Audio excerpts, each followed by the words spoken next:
This is Bruce Pearl. Sean Shire. Sean Miller. I love the Field of 68. I listen to you guys every morning. Are we still live? UConn wasn't on my radar. From the bluest of the blue bloods to the smallest of the mid-majors, the only way to keep up with college basketball is through the Field of 68. Welcome back to episode number 2 of the House of Hoosier podcast, reimagined House of Hoosier podcast. Once again, intro and everything last week. I'm Ben Haller. I'm new to the pod. Austin Platt, you've known him for a long time. You've known him doing this pod for the last couple of years with AJ Guyton. This is going to be the season preview, just that 15 minutes introduction last week. So this is where we're going to really dive into the season and everything. Once again, though, just to remind you where you can find the new Reimagined podcast. Still can find it on the Field of 68 Twitter. You can find it on our new Twitter for House Hoosier podcast, House_Hoosier. That's where we're going to be putting a lot of content, not just the podcast, but hopefully some more special stuff too. And then the Field of 68 podcast network on YouTube. You can find this podcast on all of those networks and sites, and once again, just trying to get more creative content up on the Twitter too, on House_Hoosier especially. But we're just gonna dive right into it right now. Indiana coming into this season, a lot of question marks. It's not a whole lot of roster turnover from last year, especially with Xavier Johnson getting hurt for most of last year, getting that waiver to come back this year. So a lot of turnover on the roster. Mackenzie Mbako has been a big storyline too in the news as of late, but he's going to be asked to be a big role here, and really the head of at least 6 newcomers that might play somewhat of a role. 3 transfers, 3 freshmen. We're going to get into that. And Austin, I just want to ask you, first of all, who are you most excited for? Which newcomer are you most excited for to this team? You have the freshmen in Mbako, Cups, and Newton. You got some transfers in Kalel Ware, Peyton Sparks, and Anthony Walker. I just want to get where your head's at first. For me, Ben, it has to be Mackenzie Mbako. I know it's been a busy week for him, maybe not in the right way, but I think he is one of the biggest. He was the first domino to fall, in a sense, of Indiana looking towards kind of this next batch of recruiting. Obviously, a Duke decommit and winning that battle over Kansas was a huge first step in his ability. Obviously, a top 10 prospect in the country, and someone who we expect, again, just like Jalen Hood-Schifino, should be a one and done. And if everything goes right for him, he should be playing in the NBA next year. So that obviously has to excite me. His ability to stretch the floor. Is he going to play as a 3, maybe a bigger as a 4? Obviously, we know Mike Woodson likes to go big with his lineups, and it seems like this year that's going to be no different. But to bring him in, obviously, to surround this freshman group, and really a group we don't know a ton about. Obviously, they've worked together a lot over the summer, but we'll see the first gameplay this weekend in the first of 2 exhibitions. But for me, it has to be Mbako. Obviously, when you decommit from Duke, there's something you're doing right. So his ability, his prowess on the court, and his shooting ability, and maybe his ability to stretch the floor a little bit as a 3-4, whatever Mike Woodson decides to play him in, he's got to be the one that excites me the most.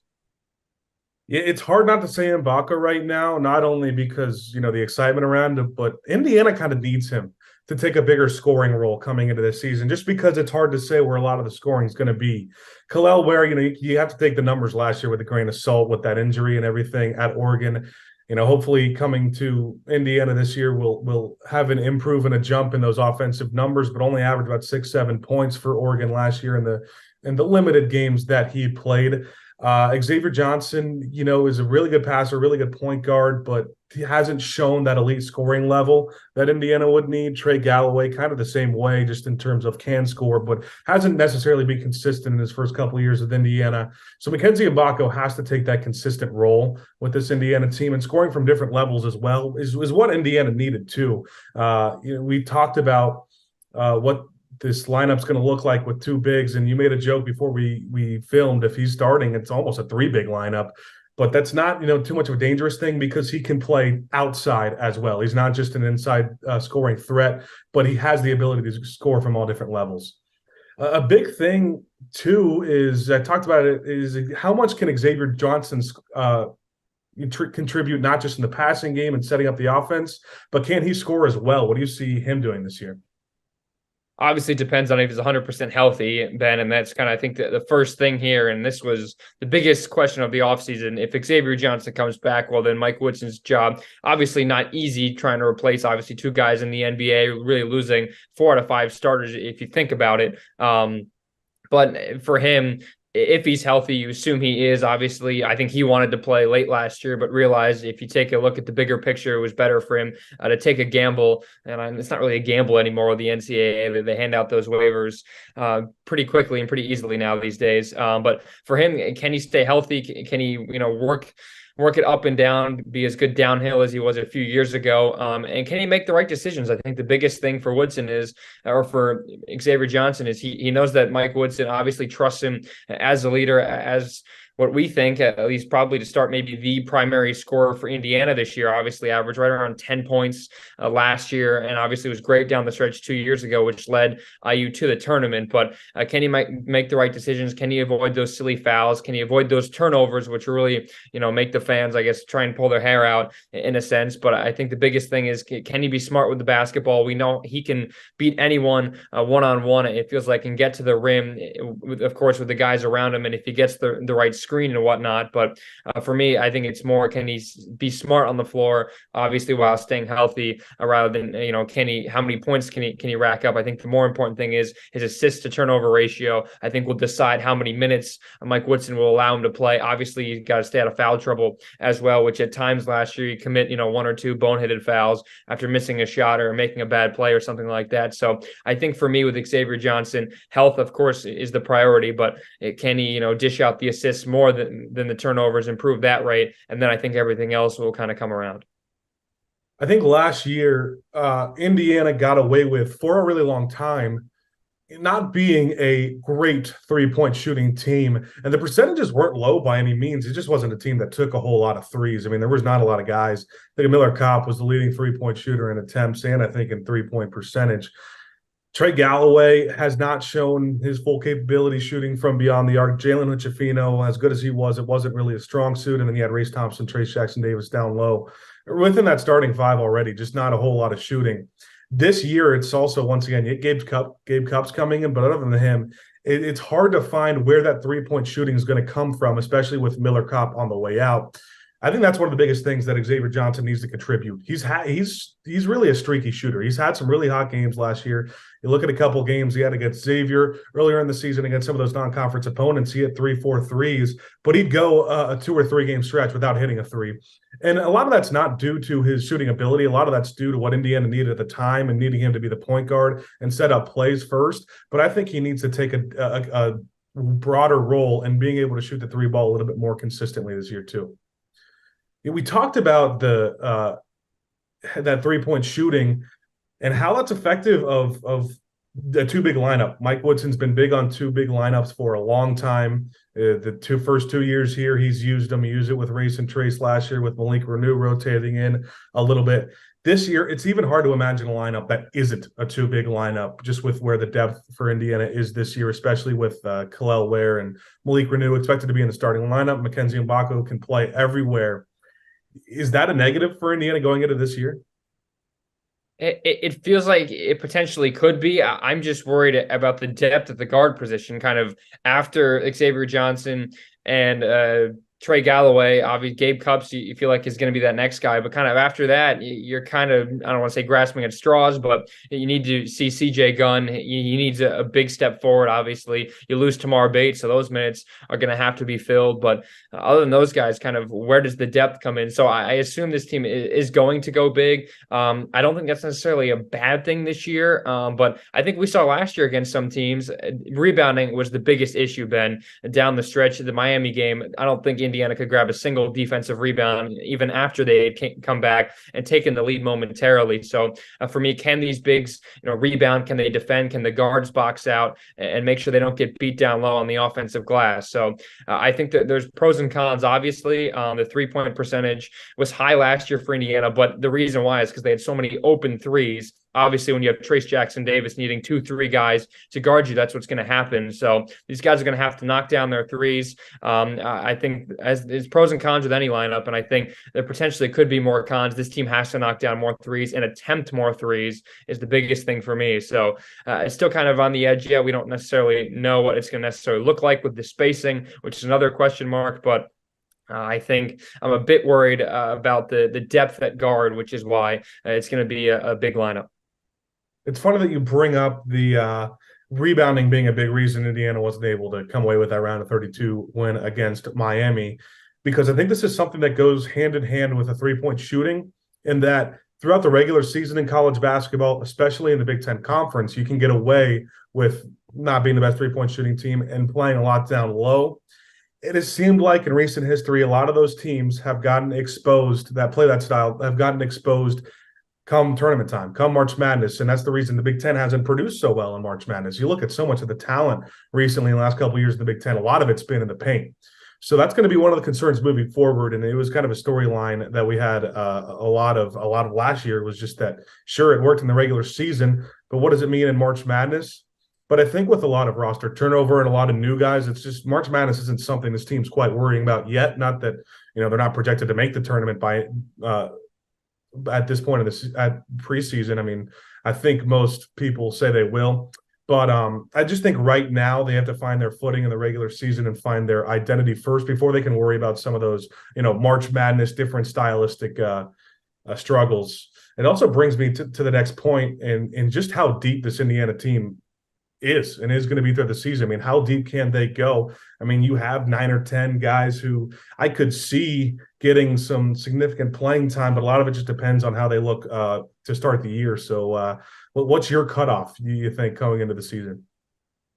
Boy, it's tough because you remember last year, Mike Woodson said they'd be willing to roll out, 9, 10 guys in a rotation. I mean, they sung praises about Logan Duncombe the entire offseason. He really didn't play. But, I mean, for me, I think you kind of the 3 guards we mentioned, obviously, they're very deep at the big with, obviously, you think the Renew, both Kalel Ware and then Ibaka are all going to start. And you have, Anthony Walker coming off the bench, the Miami transfer, Caleb Banks. I think someone's going to have to make a big jump. I know he's a bit lanky for that forward position, but other than that, kind of where Peyton Sparks is another name. So Indiana is definitely kind of heavy down low in terms of the depth. But for me, Ja'Kai Newton obviously is a question mark. He underwent that procedure in August to fix that knee. He didn't have a brace on or anything like that at Hoosier Stereo, which I think the biggest takeaway is something that is off the floor. I think it just shows you can't really take a lot away from that great event we saw last Friday. But other than CJ Gunn, that's my cutoff. So I guess that makes 8 or 9. I don't think they necessarily go down to 10, but if an injury, if last few years injuries have played a factor, if that does happen, especially at the guard position, boy, you're really going to be thinned out in that way. So I think 9 is the cutoff for now, but for me, it's 4 guards and 5 forwards, I guess, is my kind of distribution. It's funny you bring up the Hoosier Stereo. We were talking before if we were going to talk anything about Hoosier Stereo on the podcast in the preview, and there's just not a whole lot you can take from, obviously a fan favorite event and fan get to see the players and everything, but the scrimmage, the 3-point contest doesn't really show a lot. So we kind of stayed away from that. I think, if everyone, even when everyone's fully healthy, which doesn't happen a whole lot, I think you get into Big Ten games, and I think you might see a couple of regular season games where this team only goes 7 deep. I think Caleb Banks is going to get a lot of playing time. I think Gabe Cupps, they're going to give a lot of chances early, and then CJ Gunn in that 8th spot. I think there definitely are games where, Peyton Sparks and Anthony Walker will get significant minutes. But I just think it's a team that the starting line, there's a kind of a big drop off between the starting lineup and the bench.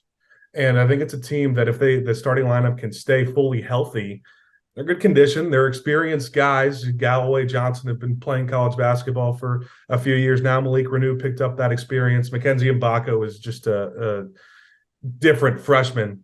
But I think, if you get down the line, and it's hard to even say who those 2 freshmen off the bench or 2 bench players would be moving forward, because we just don't know going into the season. But I do think this could be a team different than a lot of Woodson's teams in the past that could go 7 or 8 deep in those big games. That brings us to our next segment. We're going to do a little buy-sell action on some roster guys coming into the year. You have your Malik Renews, who we know a lot of what we're going to expect, but some unknown guys coming into the season. I want to start with Gabe Cupps. What you think, buy or sell?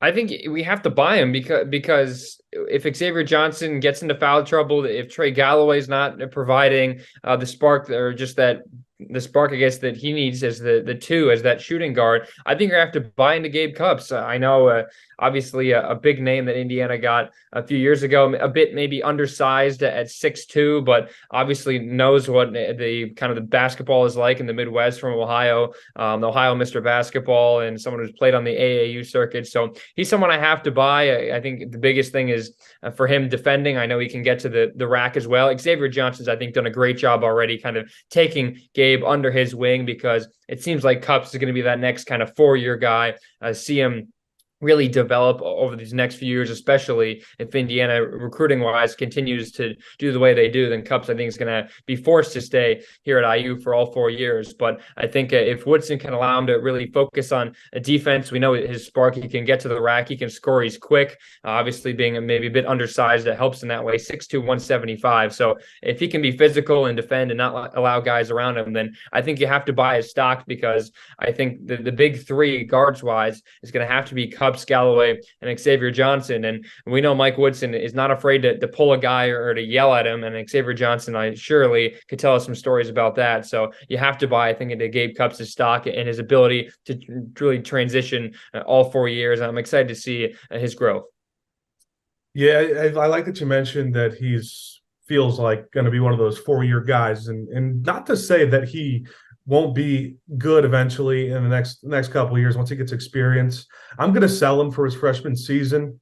Cupps just strikes me as a guy that I think is going to take a little bit of time to get adjusted, just because of the type of player he is. He's a point guard. He sees the ball very well. He's a passer first when he needed to be in high school. You keep in mind, in high school, until his senior year, he was never really the best player on his high school team. He had a lot of talented guys in Tom House and Rich Rolfe, a couple of guys that went A10, ACC level. So for Gabe Cupps, for me, it's just someone who I feel like is going to take a little bit of time to get adjusted to the new level, to a new kind of speed in college. And for someone that relies so much on being able to make plays and being able to make those passes, college is just a different game. So I think at least early on, and a good chunk of his freshman season, I'm going to sell him. And go the transfer route. How about Anthony Walker? Yeah, it's an interesting one. I think for now it's sell, just because obviously Miami, we know what they've done the last few years. Obviously, so underrated last year, beat Miami, or rather beat Houston, got to the Final Four, and took care of Indiana not pretty easily, but they handled them, beat them by a pretty good margin. But I think just the fact that his minutes have gone down. He averaged nearly 10 points a few years ago, but I think just with the guys around him, I'm not quite sure yet. And Peyton Sparks is someone I think Indiana obviously know. Ball State much closer in terms of following him and his stats and his progression. Obviously, one of the best players in that conference last year. So I don't think he's going to be the first forward off the bench, assuming it's a 3-forward lineup. So for now, I'm going to sell Anthony Walker. And it's not just because Miami beat IU last year. I think we need to know a little bit more, as you say, about Gabe Cupps. I'm in the same boat for Anthony Walker. Yeah, I buy him just because, you mentioned how the experience that he has had at Miami, you said the playing time has gone down a little bit, but you mentioned it's been a good Miami team, and it's another Miami team. You saw it in the second round against Indiana last year that didn't go deep into their bench. So you take those kind of minutes with a grain of salt. I also think he plays somewhat of a role that Indiana just doesn't have a lot of guys at this particular role, in terms of he can sort of be a little bit of a wing. And it's just an Indiana team. You look at the starting lineup, and it really only feels like, they have one true wing kind of when you combine Trey Galloway, Mackenzie Mbako, and then you got a lot of bigs on the lineup, and then Gabe Cupps as a point guard. So I think they kind of need Anthony Walker to try and get some minutes eventually. So I think he's going to have a little bit of easier time settling in, because he's getting a lot of playing time early. So I'm going to buy Anthony Walker. I want to jump to you just mentioned him. You talked about him kind of in relation to Walker. Let's talk about Peyton Sparks by yourself. I'm buying him. I think he was the first one that Indiana grabbed in the transfer portal, which sometimes means it's kind of a smaller name, but I think his physicality, the fact that he's staying in his home state, and his numbers from the last few years at Ball State, I think really is going to prove something. One of the top players in Ball State history as just a freshman, MAC freshman of the year, averaged 13 points. I worry a little bit about his free throw numbers were not great, but his ability to rebound, he just had enough assists assists. Turnovers a little bit worries me, but I think the fact that they went out there and they really prioritized getting Peyton Sparks, the Indiana coaching staff, tells me something. Averaged around 30 minutes a game, which is right what you need for someone like him, especially if he's going to come off the bench and provide a spark, pun intended. Now, with his last name, we'll be hearing that, I'm sure, a bunch of times, but I'm going to buy into Peyton Sparks' stock and his potential down low. You might have just been the first to relay that pun that we're going to see from probably every play-by-play broadcaster throughout the year for Indiana. Yeah, I buy him just because of Indiana doesn't really need him to do too much. They need him to do what he's good at, which is playing defense down low and being able to rebound. They don't need him to average 13 points a game like he has. They don't need him to play a ton of minutes and be able to get up and down the court for 35 minutes. They need him to give some of the bigs a breather and just be able to hold his own. And I think that's something that Sparks will be able to do. I'm going to go last one. Not a freshman, not a newcomer, but someone who's expected to take a little bit more of a role. How about CJ Gunn by herself? I'm going to sell him, man. I don't think I know the 3-point numbers last year, I think, is the biggest thing that strikes me. Just 5 for 19. I mean, the fact that he shot most of them was impressive, and he definitely has confidence in himself. But I just never saw him, even his body language at times. Sometimes he was a spark, but I worried sometimes about the condition he was in. Obviously undersized. I know he put on some weight, which is important, but I didn't see him get too much of a role last year. Obviously, Jalen Hood-Schifino being there didn't help him in that case, but in the fact that Indiana kind of needed a second guard without Xavier Johnson, CJ Gunn really just never stepped up in the situations he needed to, never was that guy. And, I think he's kind of got the Tamar Bates-esque role, and obviously Bates, such a highly touted freshman, didn't do too much his freshman year. Everyone was expecting a big jump for his sophomore year. Obviously that didn't happen. He may have even gone in the other direction, especially defensively. But if CJ Gunn can be a spark defensively, then maybe I buy, but I just don't see enough. And considering where Tamar Bates went from freshman to sophomore year, I worry CJ Gunn might kind of be leaning that same way. So for now, sorry, CJ Gunn. Your dad's great. He's at every game, but I'm going to sell. I'm going to sell too. I'm going to agree with you on a second one, but I just think he, in comparison to the kind of situation he was last year, you look at somebody like Caleb Banks, who really made the most of a lot of his opportunities where he got into the game and just being able to plug in wherever they need him to do. CJ Gunn's a little more one-dimensional than that, and being that he's going to rely on some shooting from the outside, that kind of guard, and the defense just not being able to guard a whole lot of different positions and not being able to quite combine the height and speed. So I'm going to sell CJ Gunn. I just think it's somebody that I think as we go towards the beginning of the year or middle of the year in Big Ten play, he's going to be someone that gets lost further down on the bench, and he's probably not included in that first 7 or 8 that I talked about Indiana going that deep. That's all the buyer sells we have. We're talking about Indiana roster. Now I want to look at the schedule. We'll take a deep dive. Obviously, you get the 20-game Big Ten season. A lot of good opponents there, especially with Michigan State and Purdue. Start with non-conference, though. Three or four of those tougher Big Ten or non-Big Ten games. You got Kansas at home. You got Auburn and the Hoops Giving in Atlanta. And then all the excitement around the Empire Classic going on in New York City. I know you'll be there taking on UConn, the reigning national champion, first. Let's just talk about the Empire Classic first. Going up into the Empire Classic, you have FGCU, Army, Wright State. Unless you object, I don't see any of those 3 teams giving Indiana too much of problems. Wright State's been a good program in the past, but early on in the season, those mid-majors just can be tough for them. So we go into the Empire Classic. It's early in the season. You're playing UConn, and then depending if you win or lose, you get the winner or loser of Louisville and Texas. Yeah, we've seen Mike Woodson, obviously, the first year that he was at the helm. The non-conference schedule was bad. There was not a lot. The only real, I guess, the best non-conference was Notre Dame, really, a tournament or a tournament-esque team that they beat, but Indiana didn't play well, and Notre Dame kind of up and down that season. But of course, last year, it was all about the Big Four, those Big Four games. Let's go through it. Xavier, Kansas, it was Arizona out in Vegas. And there's another one I'm obviously forgetting. UNC, obviously that was the big game. And Indiana went 2-2. That was kind of the number that we felt like Indiana needed to hit in order to kind of satisfy expectations and move forward.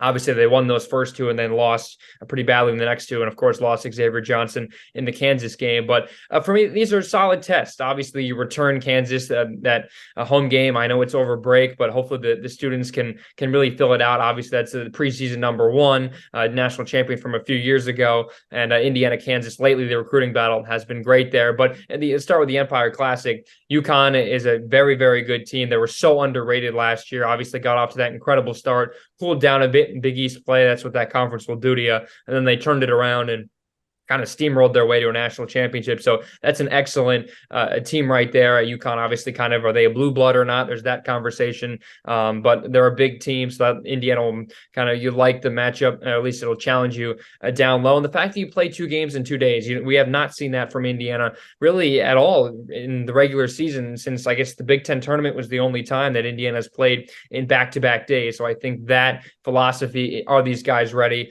Obviously, if you win, you would think Texas beats Louisville. I know Louisville was awful last year, and I think everyone's hoping that's not the case this year, just so the games are good at MSG. But a great test early. We saw, of course, I feel like Michigan State had such a tough non-con last year. There were times at Illinois when they impressed early. So it's a time where you can impress. You can't, obviously take everything from that. It's not going to decide their season. But I like to start the Empire Classic, and then, I don't want to say cool down, but you go on the road. Obviously, again, this year, no true non-con road match, no true road game this year. I know Auburn is down in Atlanta, but that's, I think, something of importance that Indiana will not get, I guess, a true crowd in a rowdy environment like they saw last year in Kansas.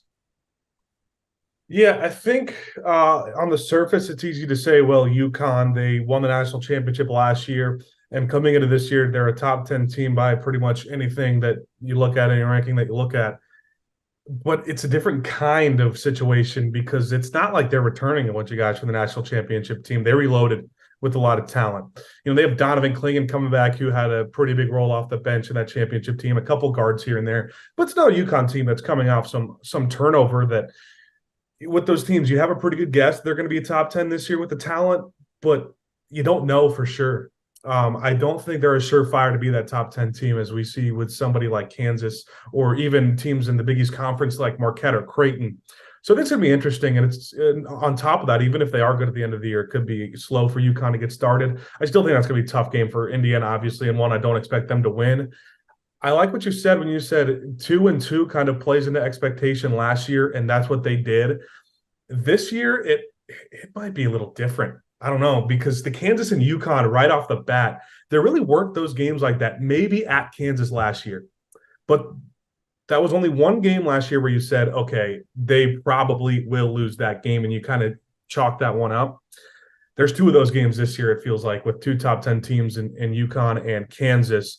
And then Auburn and, you play Texas or Louisville in that second game, and if it's Louisville, which it probably will be the way things will probably shape up, just making a prediction right now, that's a game you should win, which is also one they didn't really have last year. You went into Xavier, which is a tough environment, and then Arizona were the other 2 games that were kind of toss-ups, it felt like, for Indiana. They were able to win one and lose one. So you have one on the tough side, one on the easier side when you look at last year. But then Auburn, it just depends on which way that one goes. If you want to say if it's fair to expect this team to go 2-2 with non-con in those tough games. Yeah, I'll add one thing quickly. I think the fact that last year Indiana competed with Arizona, obviously there was that god-awful non-goaltending call, which really changed the complexion of the game. And then Indiana had a full week off to prepare for Kansas. And yes, they lost Xavier Johnson in the first half, but they got blown out. They did not show up, and Kansas absolutely ran them right out of the building. Again, this year, Indiana has an entire week off. I know it's the week of finals, which is always why that's the case, but you have a week off between Auburn and Kansas. So you come back from Atlanta, get ready, and you can build up the crowd after all the students have been, hunkered down studying for exams. You get hopefully most of them that, got that part of that ticket package are in the building. So the fact you have a full week off again, you cannot disappoint like you did last year and just completely have a no-show against the Jayhawks again. Chronologically, looking at the schedule, we move on now. In the middle of those 4 tough non-conference games, you start Big Ten play. Of course, that's a new thing that started with the 20-game conference slate being instituted a few years ago. You have a first home game against Maryland, who's expected to be a top 4 team in the Big Ten, and then you travel to a rowdy Ann Arbor, Michigan. So that's a tough start to the Big Ten play, especially at that point in the season. Yeah, last year I think the expectations obviously were so high to start the season, and they started with a game on the road against Rutgers. Obviously, they didn't have Jalen Hood-Schifino from that game, who was nursing kind of that back injury, and that was kind of, well, you just beat UNC. What can you do next? And they were in that game, and then Rutgers went on some crazy run, and that, I guess, that was the start of really that home atmosphere that Rutgers has built over there at that, feels like high school building. I went there last year. That place it's crazy how small it is, but give credit to their fans. Scarlet Knights do a good job of showing up, and Jersey Mike's Arena, they sell that place out, even though there aren't too many seats.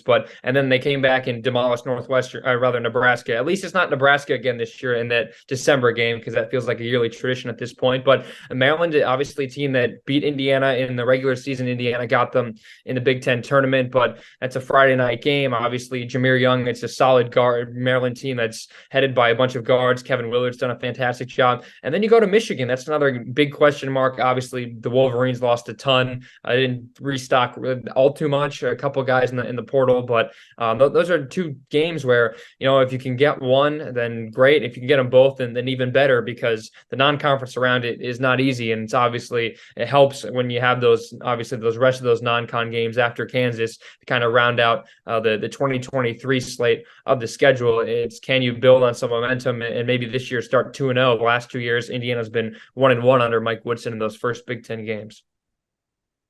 I'll say it. I know there's some polarizing opinions on this. I like the 20-game conference schedule.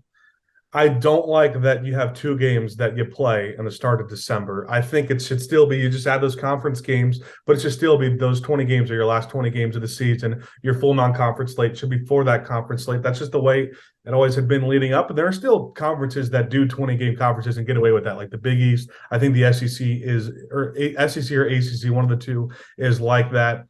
It's just weird. You don't know what to expect out of those Maryland and Michigan games, just because it's just too early in the season for those important of games. It's hard going to Michigan all the way up in Ann Arbor, and a Michigan team that's not expected to be as good, but you're still going to a tough environment where they, at that point in the season, they will not have gone to a tough environment, really. The Empire Classic, might have a good amount of UConn fans. That might play somewhat of a factor, but Indiana should too, just with how the Indiana fan base travels and how big they are. So I think those are just tough games to kind of predict, and those are before Auburn and Kansas. Then you get a few bye games and over winter break that are at the end of December: Morehead State, North Alabama, Kennesaw State, and you flip it to January, and then you finish out your season with 18 conference games. The start of January is interesting. You go to Nebraska and Rutgers for the first 3 games, and then you host Ohio State, who's expected to be a solid team. Those are 3 more games that Nebraska not going to be as good, or going to be better than they were last year. And Rutgers not going to be as good as they were last year. But Ohio State, a team that a lot of people are expecting to be pretty good, and having to go 2 of those on the road, those games feel like they could be 3 toss-ups. Yeah, absolutely. Obviously, we know Indiana's lack of success against Rutgers feels like in every sport nowadays, but especially on the road in Piscataway. That's not an easy game. Students will be back, I'm pretty sure, after break. But you go to Nebraska, okay, everything builds up, it feels like, to Purdue, as it happened last year, Ben. Obviously, Indiana went through that 3-game losing streak where Jackson Trace wasn't healthy and just no one was playing well. Obviously, a couple of those games were over break, but Indiana did not look like the same team. And then they rattled off 5 straight wins before Purdue came to town. Obviously, they lost right before the Boilers and the number 1 ranked team came to Bloomington at the start of February. But it feels like this year, again, Indiana can give themselves a decent chance at building up. They got 4 games after the new year in Big Ten play before Purdue comes to town on the 16th. They can win maybe 3 out of 4 of them.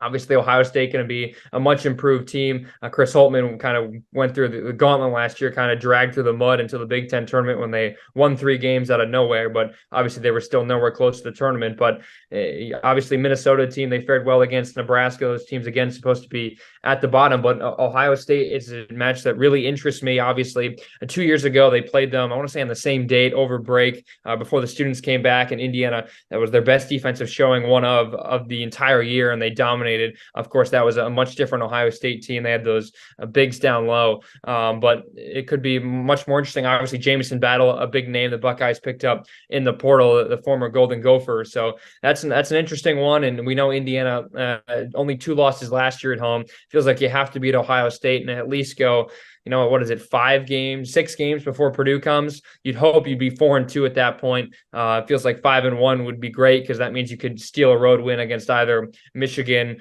or Rutgers, and feels like 3-3. That means you drop a home game and things aren't great, and you figure Purdue going to be a top 10-5 team, if not a number 1 if things fall their way. So again, an encouraging start to the conference. We couldn't say that last year, but it kind of all depends on what type of Indiana team we get night in and night out. Yeah, it's interesting because you have that Minnesota game right before the Purdue game at home. A lot of people can look at it and just kind of label it as a trap game. We have a big team like Purdue coming up, Minnesota. A lot of people think will be last in the conference, and it's at home. The way I see it, we've seen this a few years in the past. Indiana hasn't always been on their best streak going into the Purdue game. So I think if you can get on a good note after playing at Rutgers and then getting that home game against Minnesota, that can be big leading into that Purdue game. And then you got to look at the effects of the Purdue game after the Purdue game as well, because you go to Wisconsin, which could be another trap game. Really, I don't know if you call it a trap game. Wisconsin, a team that feels like is a high floor, low ceiling kind of team, but it's always tough to play at the Kohl Center. I mean, Indiana hasn't won there, since we've been alive or something like that. They should have gotten it 2 years ago. They blew that 20-point lead, got off to that great first half start and completely collapsed. But a Friday night, it'll be cold in January. The students will be back on campus, and they'll be ready to watch some basketball. We don't know about the Badgers this year. I feel like there are a lot of teams in the Big Ten kind of clustered in the middle that we kind of can say, well, they could probably get a top 4 seed, assuming that we're thinking Michigan State and Purdue are locks to be 1 and 2. And the other teams that could fall and maybe have to play an extra day and play that extra game in the Big Ten tourneys. So we don't know a ton, but obviously after Purdue, boy, that stretch is not easy at all. No, I mean, you traveled to Wisconsin, you traveled to Illinois, who's coming into the year as a top 25 team, another team that feels like fans have polarizing opinions about and how good they're going to be. But once again, a fan base that doesn't like Indiana fan base doesn't like Illinois, and that game's at Illinois, so that could be really tough. After those 2 road games, you finish off January by, I'm sure Fran McCaffrey will get a standing ovation from Indiana fans coming into Bloomington there on January 30th after everything happened last year in Iowa City with the whole technical foul situation, him coming over to the Indiana bench, and that was a game Mike Woodson was visibly upset after Indiana blew that big lead. So you end off January with some big games. You go through game by game, and it's tough to say. A lot of these games feel like toss-ups just because of how clustered the Big Ten is and really always has been. Last year, you mentioned it. They were going to that last day where Indiana could have been like a 3 seed or they could have been like the 9 seed, and there was a bunch of other teams clustered. You had, a 4 or 5-way tie, maybe 3-way tie. Maybe I'm over-exaggerating a little bit. But at the end of the year, and getting that bye could be big. So there's just a lot of games. It's hard to tell right now. There's a couple of tests, though, for Indiana before they go to Purdue for that second Purdue game. You host Penn State, who another team losing Shrewsbury, not expected to do a whole lot this year, but then you have to travel to Ohio State. Yeah, Ohio State, obviously, we don't really know about them. They should really be much improved last year, and you feel like there's going to be a lot of momentum considering the way they played in those Big Ten games, upsetting a few teams. I know they had to face Purdue, I think, in the semis and play them decently close for a half, but we talked about Indiana on the road the last few years. Obviously, last year were much better, but you think of 2 years ago when the schedule was the same in terms of the teams you play twice versus the teams you play once. I know the venues aren't exactly the same, but Indiana couldn't get a road win against a good team 2 years ago with this schedule, and Ohio State was one of those games during that brutal 5-game losing streak that Indiana had in February where they should have won. They left, E.J. Liddell wide open down low on the last possession, and then they got steamrolled in overtime and lost overtime period like 13-2 or something ridiculous like that. So Ohio State, that's a team I feel like you have to beat up, especially if things don't go their way at home. You got to find a way to try and win in Columbus. I know Ohio State, we know they're a football school by that point, and Obviously, football season will be well over by February 6th, but they never have a fantastic home atmosphere, especially if the team isn't very good by February. So that's one to think, if a team you have to beat on the road that you necessarily haven't the last few years, Buckeyes got to be at the top of that list. They made the arena too big.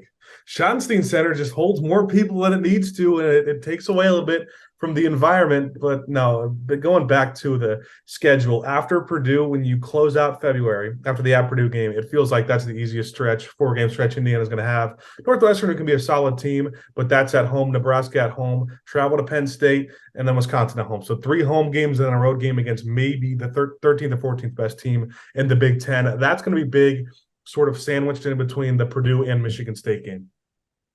Yeah, you look at the second half of the schedule, it feels like it's a lot more favorable than the first. That's mainly because you get to play Minnesota twice, you get to play Nebraska twice. There's another team, Penn State. I believe they get them twice as well. Yep. So those are teams that are projected to be probably the bottom 4. They're going to have to battle it out on that first day of that Big Ten tournament. But if Indiana can, kind of keep their heads above water, stay at 500, maybe a bit over, they can rattle off some wins down the stretch. And really, when they go to Maryland and Minnesota, those 2 games, that obviously it all builds up to Michigan State on the final day, another CBS game, Indiana under the national stage once again. So once again, it feels like if Indiana can rack up some wins before Purdue and Michigan State, before the top 2 teams in the Big Ten come to town, those should be some must-see matchups. You finish off the season with a couple of tough games in between. They're at Minnesota, but at Maryland to start the month of March. And then just imagining what Assembly Hall is going to be like the one time they play Michigan State this year at home, with a lot of implications on the line, most likely just with how clustered we expect the Big Ten Conference to be and how much Big Ten seeding and NCAA seeding really could be on the line. That's going to be a lot of fun to close out the season, that month of March. Before we get into our predictions and our end of the year or preseason superlatives, I want to get a couple sleepers for you. So 2 sleepers of teams that could upset Indiana, teams that could be sort of be trap games, and 2 sleepers of teams that you think Indiana could upset.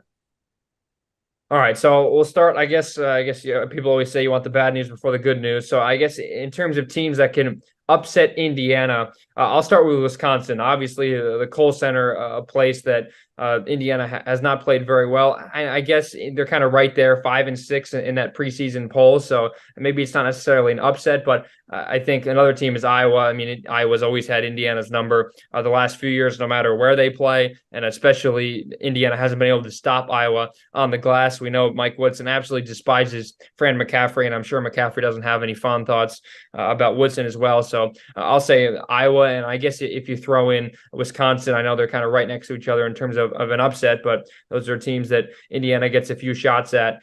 And I'll let you make your picks before we can go to teams Indiana can upset.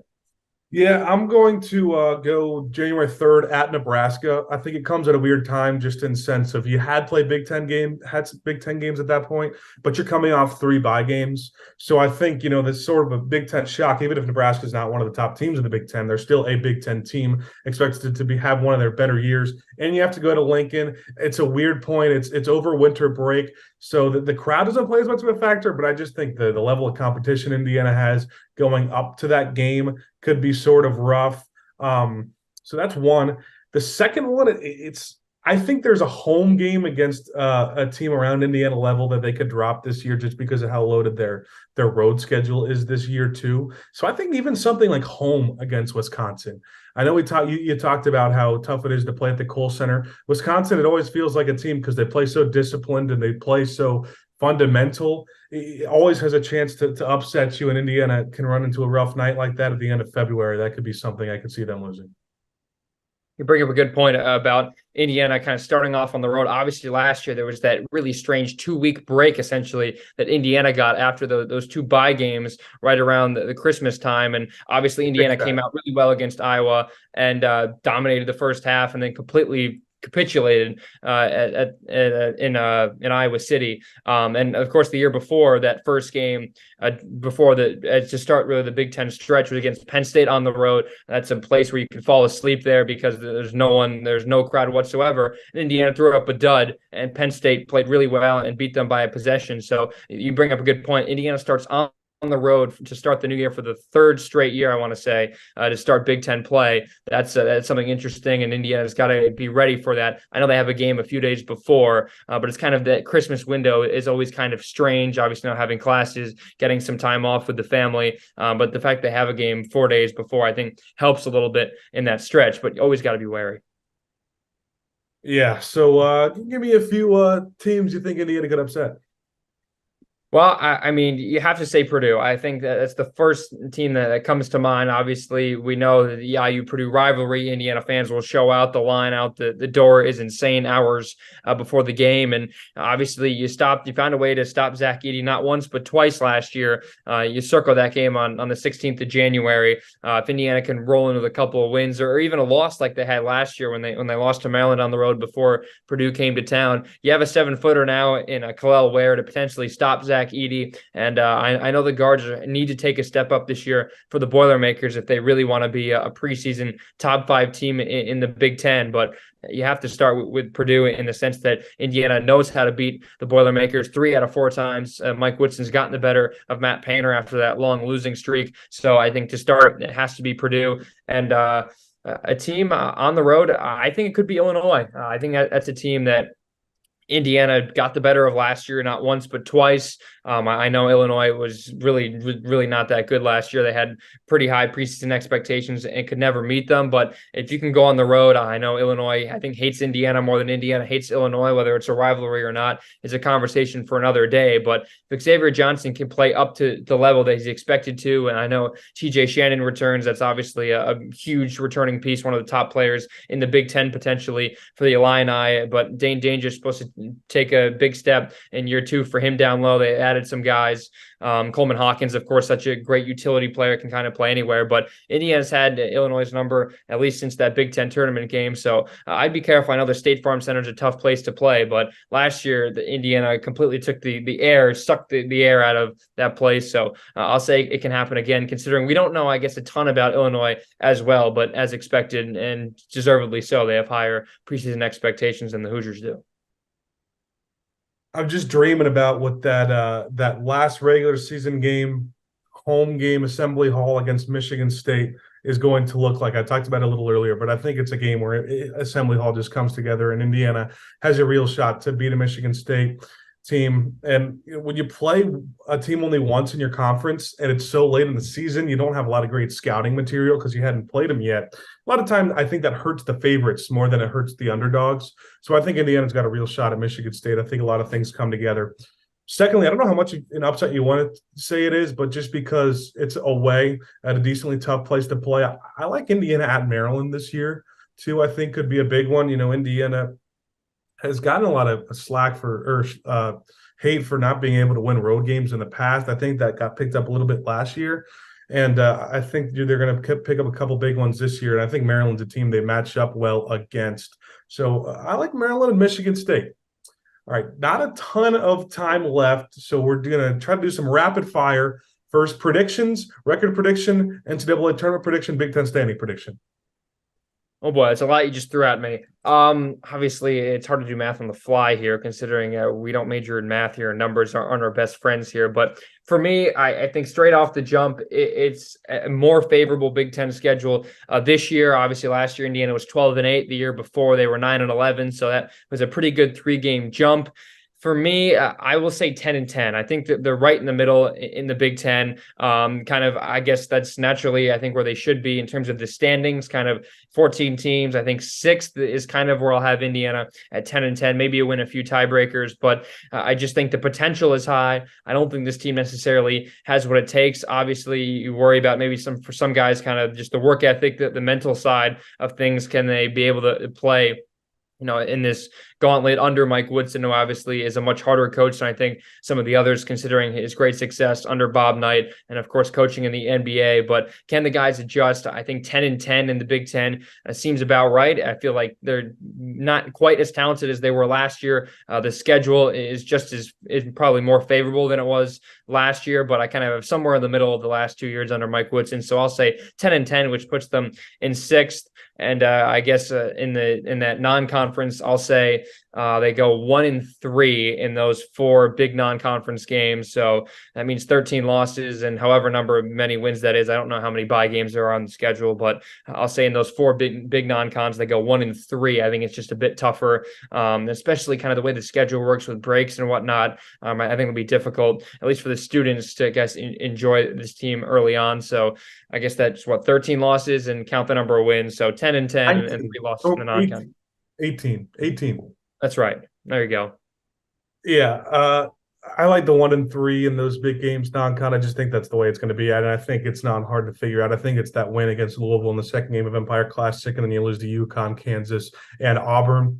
I like 11-9. I think you mentioned it. They're going to be middle of the pack of the Big Ten, but I think it's an Indiana team that's going to figure it out more as the season goes on. So I like to be a little optimistic towards the back half of the season with the favorable schedule. So you combine the 11-9 with the 8-3, you're sitting at a 19-12 record. I think the same thing, though. I think it gets you fifth or sixth place in the Big Ten. I think you don't get the double bye, but you do get the single bye. And then NCAA tournament prediction, I think doing that in the Big Ten in the regular season, I think it gets you on the right side of the bubble. I'm going to say it's 10 seed for the Indiana team, and I think they could run into some trouble in the first round against a 7 seed. Yeah, I think I was thinking 10 as well. And I guess 10 is the number for me. 10 wins, 10 losses, and a 10 seed in that in the NCAA tournament. I think that I'm concerned that this team might not, could be on the wrong side come March if things, I guess, go drastically wrong. But I don't think it's out of the realm to say that Indiana is not a lock for the NCAA tournament and definitely has some work to do to get on the right side of the bracket come March and Selection Sunday. But I think that's about right in the middle of the pack and somewhere right around 500, a 10 seed. And you hope you get a win and maybe give yourself a shot to get back to the Sweet 16. But that's been the issue the last few years. Have been able to win one, but not that next one with some tough turnarounds. All right, you got the predictions. We're going to do some rapid fire preseason superlatives before we end the 2023-2024 preview. 5 players, 5 awards here. We're going to do an overall MVP prediction, offensive player of the year prediction, defensive player of the year prediction, newcomer of the year, which you kind of already touched on, and then most improved player. So let's hear those 5 for you. All right, we'll start with team MVP. I guess the guy at the top, for me, it's going to be Xavier Johnson. I think he leads this team in scoring. I think he's going to have to make a huge jump because Mike Woodson is not going to be afraid to basically pull him or do whatever he needs. He was sitting next to Mike Woodson a lot last year with that boot on his foot, kind of just picking Woodson's mind. It feels like one day Xavier Johnson can almost be a coach, I guess. I'm not saying he doesn't have the talent to make it to the next level, but I think he has that mind that's sharp enough to make the right decisions and really understand Mike Woodson a lot more. So for me, he'll be my MVP, a newcomer of the year. It would be easy to say Kalel Ware considering his potential, but I just don't know in the big set necessarily where he belongs at that 5 position or, kind of what his role is going to be. And Kenny, I guess he's a guy who I think people worry about that maybe he won't get along with the other players or something like that, which is, I think, a reason why Mike Woodson's going to really challenge Kalel Ware. For me, I guess if we're talking Mbako, I guess is a newcomer, then for me, he's the top guy. What are the other 3? Or there's a lot you're throwing at me here. Player, defensive player, and most improved. All right. For most improved, I will say Kalel Ware. I think Mike Woodson works with him the entire year. I think they figure him out. They figure the rest of the guys out around him. And I think he makes a pretty good jump. And, obviously he was projected to be, on the top, towards the top of draft boards a few years ago. He's coming, he talked coming into the season. He and Mike Woodson wants to help him get back to those expectations he was at. So I think he maybe won't necessarily be a lottery pick or anything like that. But I think Mike Woodson will work with him. I think he's most improved. Offensive player of the year. Ooh, it's tough. And the defensive end as well. I will say defensively, I think Malik Renew takes a big jump this year. The fouls were his biggest issue. I'm not going to say he's going to be Indiana's best defensive player by all means, but I think he makes a big jump. But offensive player of the year, I will give it. I think Trey Galloway takes a big jump. He needs to improve on his 3-point shooting. I think he could be Indiana's X factor, not Xavier Johnson X factor, but the Trey Galloway factor, I guess. So for me, I'll go him on offense and defense. I guess I'll take Kalel Ware at 7 feet. I with Mike Woodson's defense and the way he developed Trace Jackson Davis defensively into one of the best shot blockers in the entire country last year. I think it'll be the same for Kalel Ware. So I guess Ware is on 2 of my 5. I'll start with Agrania. I'll go Khalil Ware in terms of defensive, who I think will be the defensive player of the year, just because, like you said, his height and because of who Indiana has on the schedule with the Big Ten. A lot of the best offensive players on their opponents are big guys. So I think Khalil Ware is going to need to be big defensively, and I think he will take that big point. Offensive player of the year, you talk about him making a big jump defensively. I think Malik Reneau takes a big jump offensively. I think it's an Indiana team that knows how to play inside and knows how to play with skilled scorers down low. And I think Malik Reneau showed at times that he can be a skilled scorer down low. Also, the offensive rebounds and the offensive rebounding we saw from him last year, I think helps him take a big jump. Look at most improved player. I'm going to go Anthony Walker. I think just in terms of getting more playing time and then finally being able to do something with that playing time is going to be big for him. I think that's just what he needs is to get settled in to the same kind of level that he played at Miami. I think if we look at my team MVP before we get to the newcomer, team MVP is tough just because there's so many different things that play a factor, but I think I'll agree with you and Xavier Johnson, and just the leadership and experience is going to, even if it doesn't show up, things don't show up on the stat sheet. I think that's going to be big for this Indiana team, is just to have someone like that, because they really don't outside of somebody like Trey Galloway. And then my newcomer of the year, I kind of touched on it earlier. I'm going to go with Khalil Ware. I think he plays a big factor defensively. And then I also think he might grab a little bit more of a scoring role this season. And finally, if he's able to stay fully healthy, then we're going to really see a full season of Khalil Ware and what he can do with that. But that wraps up our superlatives. That wraps up our predictions in the second episode of House of Hoosier. Once again, follow us on Twitter on House_Hoosier. That's where you could find this podcast, or on the Field of 68 Twitter, or on the Field of 68 Podcast Network on YouTube. Try to pump out content or podcasts at least weekly. Maybe get some players, other past players, other guests on as well. We'll just see as the season it moves forward, try to get more creative content on the Twitter as well. But thanks for tuning in today. The 2023-2024 Indiana men's basketball preview on the House of Hoosier Field of 68.